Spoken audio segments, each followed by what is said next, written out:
Sejarah pertempuran Prabu Siliwangi dan Sunan Kalijaga hingga pernikahan antara sang Sunan dengan penguasa Laut Selatan, Nyi Roro Kidul, mungkin jarang diketahui. Namun, berdasarkan kisah legenda masyarakat, pertempuran Sunan Kalijaga dan Prabu Siliwangi sejatinya bermula dari niat baik Sunan Gunung Jati yang ingin mengislamkan Prabu Siliwangi.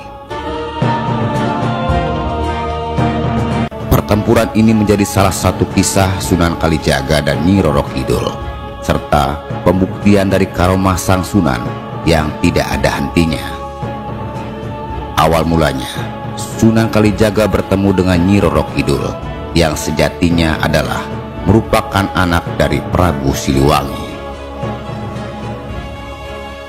Dalam perang ini, Pangeran Arya Kemuning, Dewi Mas Gandasari, dan Dimas Roro Kencono Wungu ditugaskan dari Keraton Cirebon untuk mengalahkan kesaktian Prabu Siliwangi. Namun karena kesaktian Prabu Siliwangi dan juga sangat ahli dalam strategi perang, dengan mudahnya utusan dari Cirebon tersebut dikalahkan dan akhirnya menimbulkan pertempuran di kedua belah pihak.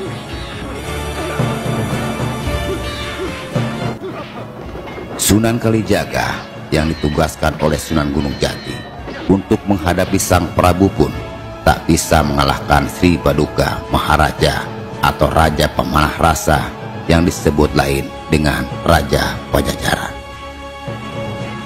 Karomah Sunan Kalijaga dengan berdoa kepada Allah Subhanahu wa Ta'ala untuk meminta petunjuk, maka diutuslah Sunan Kalijaga oleh Sunan Gunung Jati untuk mendatangi Istana Ratu Kidul di pantai selatan. Di sana, Sunan Gunung Jati diutus untuk meminjam senjata berupa tombak Karera Reksa. Alasan Sunan Gunung Jati untuk meminjam pusaka tersebut karena menurut Sunan Gunung Jati, hanya pusaka itu yang mampu mengalahkan sang Prabu Siliwangi. Sesampainya di pantai selatan, permintaan Sunan Kalijaga ditolak oleh Ratu Kidul karena dia tidak membawa bukti langsung dari Sunan Gunung Jati.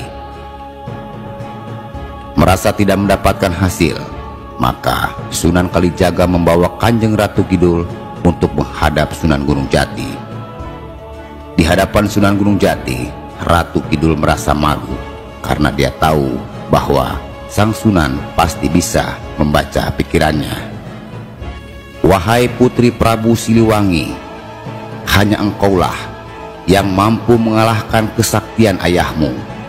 Maka dengan segala hormat, pinjamkanlah Kalijaga tombak pusakamu yang bernama tombak Karera Reksa." Demikian kata Kanjeng Sunan Gunung Jati. Di hadapan Sunan Gunung Jati, Nyi Roro Kidul mengatakan bukannya menolak permintaan tersebut, namun karena sebuah alasan bahwa bisa meminjamkan pusaka tersebut jika yang meminjamnya bersedia menikah dengannya. Dengan tertawa kecil, Sunan Gunung Jati pun berkata pada Sunan Kalijaga, "Wahai Kalijaga, sesungguhnya tiada yang lebih mulia kecuali berpegang pada keagungan syiar Islam. Pilihlah dengannya Ratu Kidul atas nama Islam dan bukan karena nafsu," ujar Kanjeng Gunung Jati. Kepatuhan seorang murid dengan gurunya nampak dalam peristiwa ini, di mana Sunan Kalijaga menyetujui apa yang dikatakan sang guru itu. Namun Nyi Roro Kidul justru tidak setuju karena dia tidak mau menikah dengan lelaki yang tidak mencintainya. Selain itu, sang ratu juga masih mempertanyakan kesaktian Sunan Kalijaga padanya. Nyi Roro Kidul pun mencoba menguji kesaktian Sunan Kalijaga dengan meminta Sunan Kalijaga untuk mencarikannya tasbih kecubung wulung yang didapat dari Laut Merah. Sunan Kalijaga menyanggupi persyaratan itu. Dengan bertapakur, bermeditasi, dan meminta petunjuk kepada Allah Subhanahu wa Ta'ala, Sunan Kalijaga didatangi 3 sosok bangsa lelembut bernama Sang Hyang Sontong, Sang Ratu, Sang Gabisa, dan si Walikat.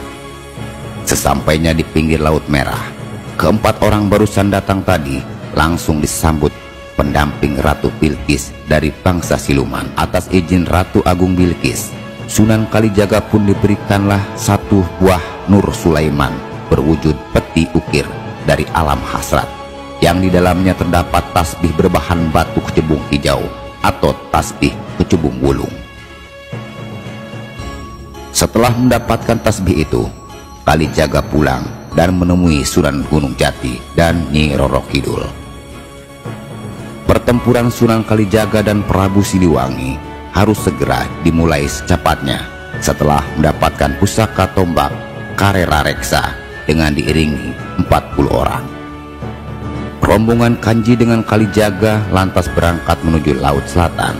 Ternyata perjalanan mereka sudah lebih dulu diketahui oleh Kanjeng Nyi Roro Kidul, yang dengan riangnya mempersiapkan segala hiasan dan pernak-pernik untuk menyambut kedatangan kekasihnya. Sunan Kalijaga akhirnya menikah dengan Ratu Kidul. Sunan Kalijaga pun dapat dipinjami pusaka tombak Karera Reksa sesaat setelah menikah. Pertempuran Sunan Kalijaga dan Prabu Siliwangi tak bisa dihindari lagi. Karera Reksa langsung diserahkan kepada gurunya Sunan Gunung Jati.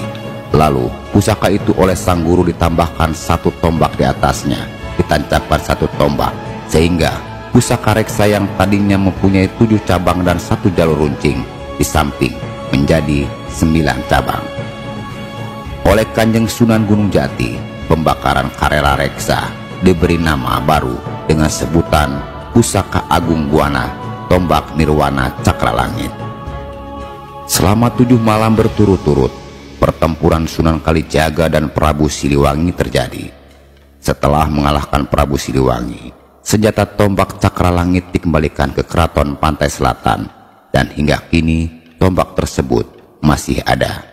Itulah kisah pertempuran Sunan Kalijaga dan Prabu Siliwangi yang bisa menambah wawasan bagi Anda dan semoga bermanfaat.